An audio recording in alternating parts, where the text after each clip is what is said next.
زندیکردنا مژارە ڕاگەاندنا ئاگربەستێ دناڤەرە هێزن حکوومەت و ئۆپۆزیسیۆنە سووریایە جارەکەتن دەردکەوێ هۆلێ vê carê jî agiribest lê devereke nêzîkî Şama paytexta. Rewangeha Sûriya mafê mirov ragihand.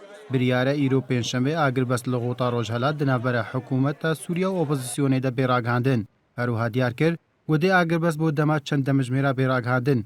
Eger ew agiribeste nehat bin bêkirin, dê bo 15 rojan bêdirêjkirin. Gota Rojhilat dêkevê Rojhilat û başûrê Dîmeşqa paytexta.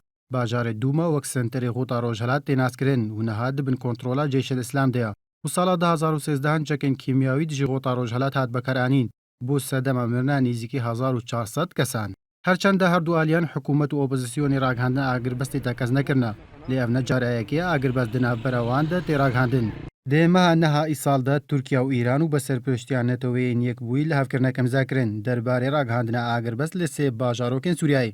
Lêgorî li hevkirinê hikûmeta Sûriyayê êrişên xwe bo ser bajarê Zebedanê li gundewarên Şamê got bin destê çekdarên opozisyonê de disekinînê. Di hember de çekdarên opozisyonê êrişên xwe bo ser bajarokên Kefriye û Fuayê got akinciyê wan şîyane li Îdlibê radewestêne. Hîna jî agiribest berdewam e lê care car ew agiribest tê bin bêkirin. Dê destpêka sala 2015 de şandê navdewletî Stephen de Mistura planek ji bo ragihandina agiribesta sertasereyî li Sûriyayê ragihand. Plana de Mistura bajarê Helebê wek destpêka planê destnîşan kiribû.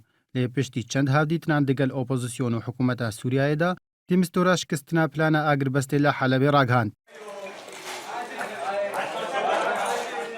Yekem agiribest di navbera hikûmet û opozisyona Sûriyayê de vedigerê meha 5 ya sala 2014 dema her du aliyan rêkeftinek bi amedebûna nûnerên NATOyên yekbûyî derbarên taxên dûrpêçkirin yên Homsê imza kirin.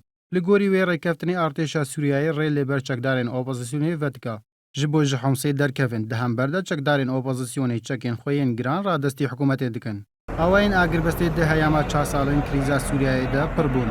Lê diyar e dengê agir ji bêdengî agiribestê bihêztir e.